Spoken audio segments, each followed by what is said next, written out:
ආයිබෝවන් සුබ දවසක් වේවා සියලු දෙනාටම ආසසම නිවස් YouTube නාලිකාවට ඔබ සියලු දෙනාම සාදරයෙන් පිළිගන්නවා.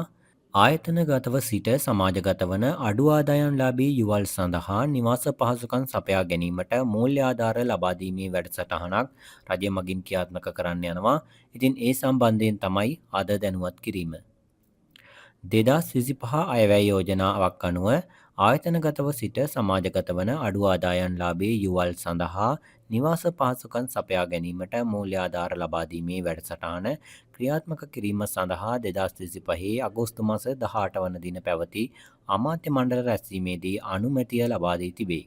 2026 අයවැය යෝජනා මගින් එකී වැඩසටහන තවදුරටත් ශක්තිමත් කරමින් තම ජීවිතයේ ඕනෑම අවධියකට ළමා සංවර්ධන මධ්‍යස්ථානවල ජීවත් වී සමාජගත වූවන්ට සහ අවදානමට ලක්වී ඇති දරුවන්ගේ පවුල්වලට ඉඩමක් මිලදී ගැනීමට ඉඩමක් මිලදීගෙන නිවසක් ඉදිකිරීමට එවැගේම තමන් සතු ඉඩමක නිවසක් ඉදිකිරීමට නිවසක් මිලදී ගැනීමට හෝ පවතින නිවාසයක් ප්‍රතිසංස්කරණය කිරීමට එකී ප්‍රතිලාභියෙකුට රුපියල් මිලියන 2ක මූල්‍යාධාරයක් ලබා දීම සඳහා රුපියල් මිලියන 2000ක් වෙන් කරනු ලැබ ඇත.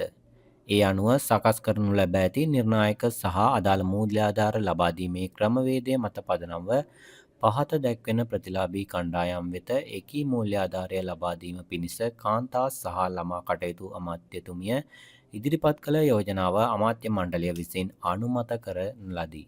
ඒ අනුව මේ යටතේ සුදුසුකම් ලබන ප්‍රතිලාභීන් විදිහට වයස අවුරුදු 18 සම්පූර්ණ වීම මත හෝ ඊට පෙර ආයතනික රැකවරණයෙන් ඉවත් වූ පදිංචිය සඳහා ස්ථාවර ආරක්ෂිත නිවසක් නොමැති සහ වයස අවුරුදු 45ට අඩු පුද්ගලයින්.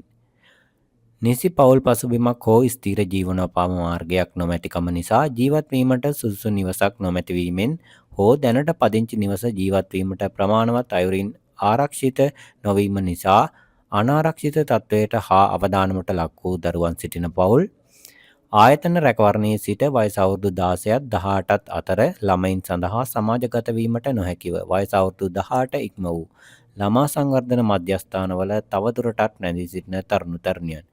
මෙන්න මේ කියන ප්‍රතිලාභීන් සඳහා තමයි මිලියන 2කේ මූල්‍ය ආධාරය ලැබෙන්නේ. ඉතින් මේ සම්බන්ධ ඉදිරි දැනුවත් කිරීම අපේ channel එක හරහා අපි අරන් එනවා. මෙන්න මේ වගේ අලුත්ම තොරතුරු හරියටම දැනගන්න ආසස්ම නිවුස් YouTube නාලිකාව subscribe කරලා තියාගන්න. ඒ වගේම අලුත් වීඩියෝවක් දාපු සැනින් බලන්න bell icon එක click කරලා notification on කරලා තියාගන්න.